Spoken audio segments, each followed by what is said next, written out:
Welcome, What's up? guys. Hey, guys. What's up, you guys? We are welcome. back. That's right. We are back to the Sunshine State of Mind podcast. What number is this? Podcast number 4. Or cuatro, as they say. In Spanish? Yes, sir. How do they say that in Mandarin? Oh. Su? Yeah. How about Cantonese? Say. Say? Really? Wait. Su? Say? Okay, yeah, it's say. Sorry. Brain. Sorry. It's like in English when someone asks how to say a number and you forget because you gotta count up to it. So, I don't know if that happens you guys, to me in English. You guys, thank you so much for all of your support, for watching our Thank podcast, you. and for giving us comments. We appreciate the comments that you've left. We always want to hear from you. What do you think about it? What are the experiences in your life that have led you to kind of where you are right now? So we want to hear about it. What is the next message you want us to share? We actually have we've had 2 people lined up to come, and they've both had emergencies the last second. We will be having guests come on, and they're super excited to be on still. So if you have somebody that you want to see on the podcast, please let us know also. And maybe they'll come on. Last night I was talking to Jackson, and we were talking about his finances, and he's now paying off all of his housing, his food, his schooling. He's paying for everything except for his cell phone bill. So I was looking through, and I was like, Jackson, he went in the hole a little bit, but he's a poor college student working 2 jobs, managing his life, living in Hawaii, which is super expensive. Yeah. So I was looking at his account, and I was like, Jackson, you spent, I think it was $53 or $56 on a haircut. I was like, what are you doing? Why did you spend that much money? And Jackson was like, oh, that was a friend of mine. He's starting a new business, and I really wanted to support him.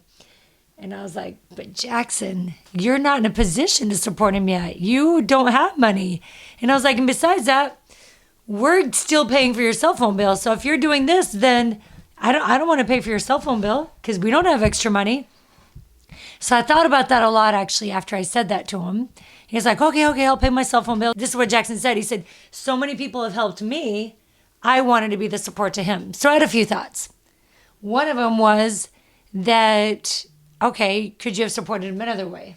Maybe, since you don't have an abundance of money, maybe you could have advertised his new company. Right. This is actually to say what a good heart Jackson has. So that would have been to help Jackson share in a way that was a little bit a wiser steward of his money. But the other thing I thought was, oh my gosh, so many people have blessed us and helped us with 0 strings attached. We were given an entire car, you guys, an entire car. And those wonderful souls, the Ellis family, who just showed up and gave us a car, they've never put a restriction on what we're supposed to do with our money. How do we become wiser stewards of our time and our money, still be giving, but yet still be wise? This reminds me of a story from the TFU podcast with A.D. Dolphin, Joshua Engel, and Alejandro G. So they're basically telling a story about a guy who showed up. He was at the gas station going to get a drink, forgot his wallet, and realized it. But the guy behind him said, no worries, I got you. I'll take care of it. Swiped his card and paid for the drink. The other guy was so touched by this, they started talking to the guy and found out that this guy who had helped him actually just got kicked out of their home, and they were moving into like a shabby motel and in a situation where it's really hard for his family. Right. But he was so touched that this guy would help him at that point in time, right? And so he went on social media and shared about him, and the next day or within a few days had received, I think there was $36,000. Crazy. And he was able to go and he went and talked to the guy and he said, hey, I have something for you. And he went and he gave him that money. Wow. Which it was a huge life change for this other guy. Yeah. The point they were making was when he posts things on there about rich people who do things, or stars who do things for other people, a lot of people's comments would be, oh, well, I wish I had that kind of money so then I could do something for somebody else. Yeah. And what he was saying was, if you're a giver, you're a giver. It doesn't matter what you have. It doesn't matter if you have money. And if you all of a sudden get money, but you weren't a giver before, right. You're going to become a giver just because you got money, right? Well, and that's the thing. Jackson is a giver. Jackson is a giver. He is a giver. He's a giver forever and ever. He just wants to serve people, and he's had examples in his life of givers. You try to be a giver. I mean, we don't know, but we hope that we inspired Jackson to be a giver, right? So what would you say is the most impactful experience that you've had in terms of that? There's been so many things, just from going to hurricane cleanup or helping people move, having a comfortable, relaxing weekend and going to help other people. And We never have a comfortable, relaxing weekend. Every Sunday, Why is that now?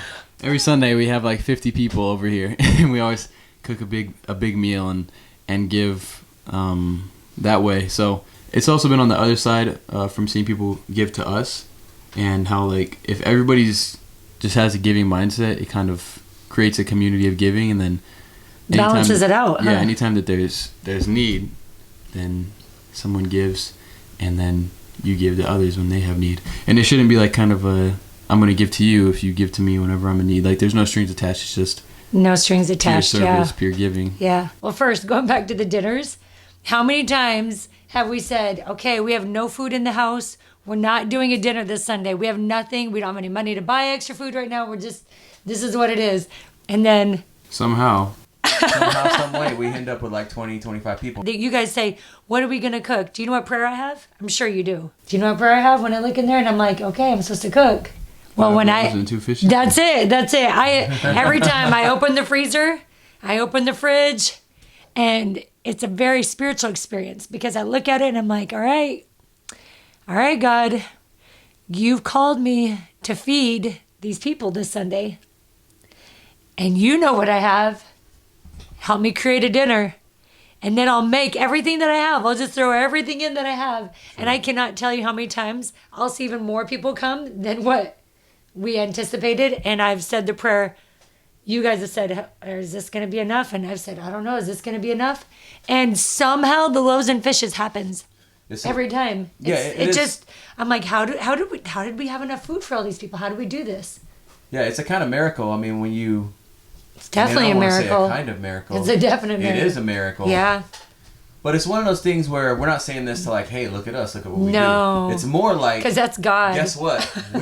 We are like literally these normal people who are just like trying to be givers, right? The best that we can, because we feel like it's important. It's an important part of who we are, right? It's an important part of the responsibility that we're given and the blessings that we're given. And it's part of having gratitude. If you have gratitude, then you want to give to others. You come from some grandparents that give so much.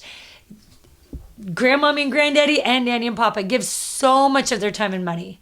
So much of their time and money. Okay, so my mom, she started her own business called Nan's Dolls. She had this big business, Cornet's Dolls, amazing with money. She budgets out everything so good, and she's super giving. Because she budgets her money and is a wise steward of her money, she has more money when it's time to give.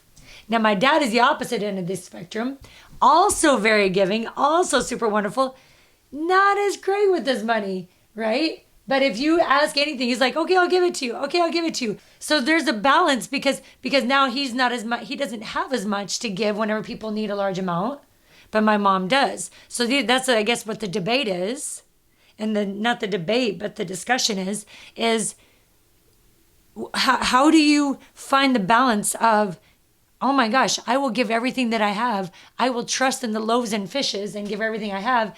And I need to be a wise steward and give when I have it. Well, so is there a way to be a bad giver in that way? Like, is either one where of you those give better too than the much? other? Well, there is because you don't want to give too much if you don't have it. So let's go back to the scriptures, right? So when there was a rich man, he came to Jesus, and Jesus said, okay, all these things, like I've done all these things since I was a youth, right? And he said, yeah.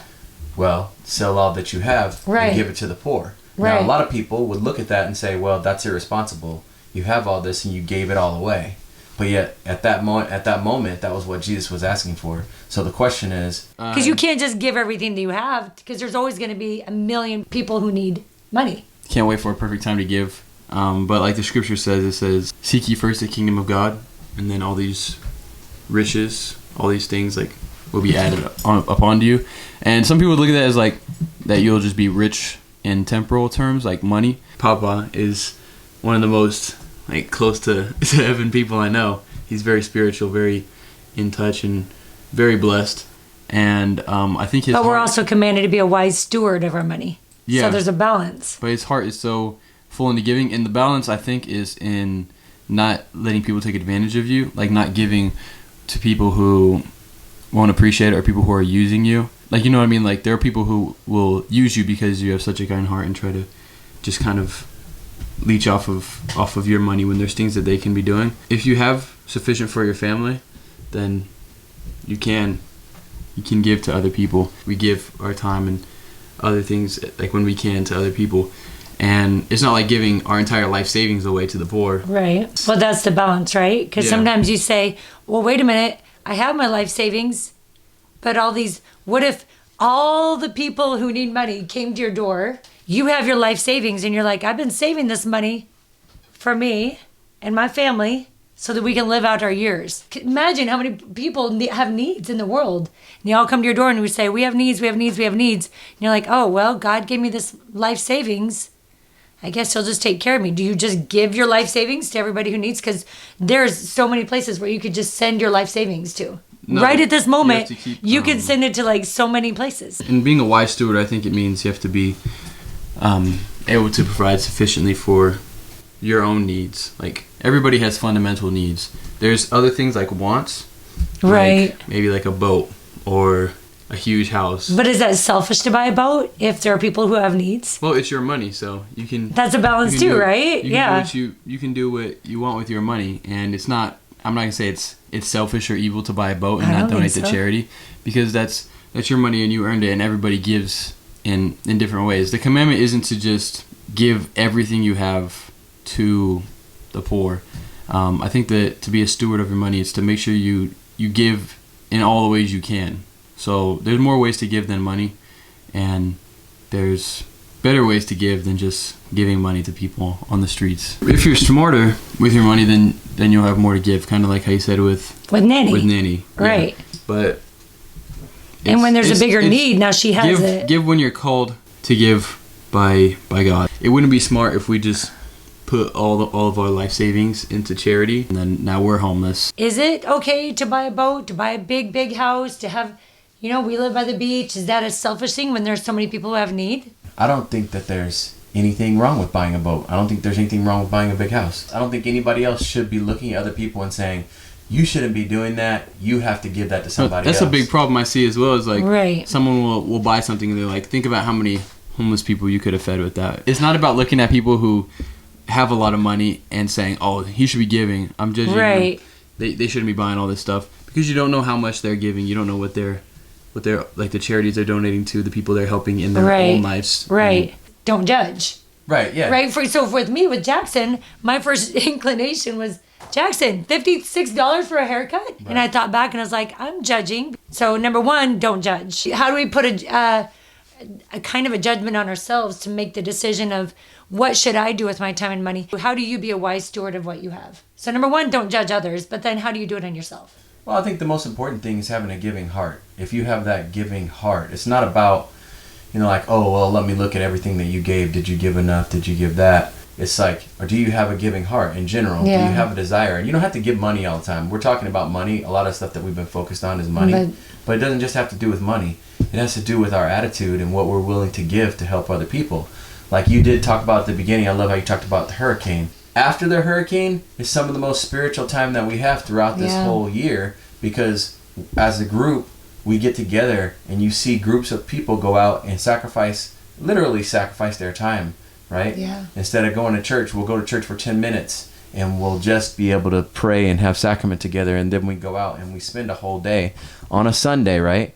Serve who we can and how much we can. And so God's not going to come to us, I don't think, at the end of our lives and say, hey, I saw that you gave that too much money to that person. What he probably will say is, I saw that, you had all this time that you could have spent helping other people, and you were selfish with your time. Mm-hmm. You were selfish with the money that I gave you, because God gave us the money. Mm-hmm. Even though we might have something to do with it, God has given it to us. So there's money, time, and talents, right? Our gifts. Mm-hmm. Every time after your wrestling match, what would I always ask you? Who I give the glory to. It's all glory to God, right? It's because whatever you're using, you have to let people know it's because of God, and bring people to God through what you have. This person said, thanks be to God that we won this game. They're not saying that God was against the other team. What they're saying is that thanks be to God, there's no way that I could have done anything that I'm doing, right? They're acknowledging his hand right. and their ability to even walk out of the door in the morning. Right. God was the one who allowed me to wake up in the morning. God was the one that allowed me to be healthy at this moment. Exactly. And so that's what that is. And so Yeah. I feel like people are missing the point on that. That's the key to all of this, right? What is God? That's Your the key. gratitude. What is God That's giving the- you? Now you want to just give. And when God blesses you with something, it's our privilege and our opportunity to serve others with it. Whether it be our talents, right? Whether it be our money that we have, whether it be our time that we have, it goes back to the greatest two commandments, which is love God and love your neighbor as yourself. Yeah. And if you're listening to that, right, okay, so what should I be doing with my time, money, and talents? I should be serving God and serving my neighbor. Whenever I was a young mother, because I'm no longer a young mother, I'm an old mom now. Anyway, when I was not old. When I was a young mother with young kids, I remember being completely worn out because I wanted to give so much. I was giving, and I knew we were called to serve, and I was taking care of the kids all day, cooking, cleaning, and then people would ask for more, and I was like, oh my gosh, and I would give, and then sometimes you are still called to give more, even though you are completely beat down. God's like, no, actually, give some more, you're okay. But in other times, God says, Rachel, he would tell me, Rachel, it's okay. Take time for you. So that's a balance, right? That's a balance of, do you give more even when you feel like you have nothing left to give? Because we as mothers have to give more when we have nothing left to give. I feel like the key is for ourselves of how we do our time, our talent, our money is really connect to God, because God will tell you. God will tell you what to do with your time and your money and your talents. Because sometimes you need to do something for you. And then sometimes you need to just keep giving everything when you feel like, I can't do anything else. He's like, no, you have more. Right? Well, and I feel like you should never feel guilty about what you're not giving. We always have to understand that if we're able to give and whatever we're able to give, it came from God. Whether it's our energy, whether it's our talent, whatever it is. So we can have that gratitude for, oh man, I'm so grateful, God. I recognize that you are the one that has helped me actually be able to give what I was able to give. In my mind, I would have thought, oh man, it'd be so much better if I could do this. Because we always think about, the gift that we want to give, right? Oh my God, it's so true. There's so many things I want to do for people. But if you think about it, it's the widow's mite. The widow probably would have really loved to have brought a whole bunch of stuff and given it as a gift, but she gave what she could give. Okay, so story time again. I started my mission in Bolivia. And Bolivia, at least at the time, I'm sure it still is, was the poorest country in South America. So super hard to make money, super hard to make ends meet. And the people are wonderful and loving and incredible. And I just fell in love with them. But this woman, I would talk to her every day. I loved her. She would sit on her little stool, and just at the town square, she would sell these little candies. She had all these candies all around her, and she'd sell them for just a few pennies a piece. Like, can you imagine how many candies you'd have to sell to be able to pay for your food or your house or anything? It's a lot of candy. Yeah, it's a lot of candy. Well, I was talking to her, another woman came up to her and said, do you have, I don't remember if it was 20 Bolivianos or $20. I think it was $20. She said, do you have $20? I really need it for something. I have this emergency. I need to pay for it. And she said, oh, hermana, which means sister. Oh, if I had it, I would give it. I really would. If I had it, I would give it. And then literally a few minutes later, somebody else walked up and said, oh my gosh, I forgot I owe you this money. And it was almost the same amount that the other woman was asking for. I almost forgot I owe you this money. I've been meaning to give it to you for so long. She gave her the money. And immediately there's this woman sitting here, right, who said, I need this money. And here's the woman selling the candy saying, if I had it, I would give it. And here she's just been given it. But this woman who's selling little candies, I'm sure that would have been the biggest blessing to her in her life, right? Of like, oh my gosh, I can at least pay for my kids' food for a week or whatever. She didn't hesitate a second. She just said, oh, here you go. And gave it. And I'm sure God's taking care of her. So that's the balance, right? If I had it, I would give it. But do we have something else? Talent, time. Also, don't judge others, but also stay close to God so that we know what he wants us to give. That's an amazing story, first of all. Yeah. Sometimes people will, like you saw the story of that guy giving and how they raise money for him. Some people might go and say, oh, he's posting that on social media just because he wants attention from that. He wants everyone to see, oh, I'm so generous, I'm giving. I think that's the wrong way to look at it. That helps us have inspiration to give more. So such a good point. Yeah, there's a reason we share that sometimes, right? It's okay to share experiences that you have with giving and how it blesses people, because it will inspire other people to see that, oh, okay, I can give too, because maybe they initially thought, like you said, if I had it, I would give it, but then, like you said, there's things that you can do. There's things you can do to contribute. So maybe that will inspire people. The more you show God that you're a wise steward of your time and talents and money, like you're using it wisely and you're really turning to Him for everything, I know He gives you more. He gives you what you need. He gives you what you need. And that's not why we do it, but He gives you what you need. That's cool. So what's your takeaway? Just don't wait. Give what you can give. Give what God is.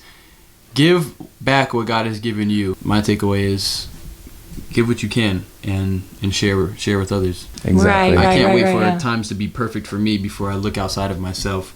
It's all about controlling what you can control within yourself, and then also giving to other people. Mm-hmm. Can I share one more thought?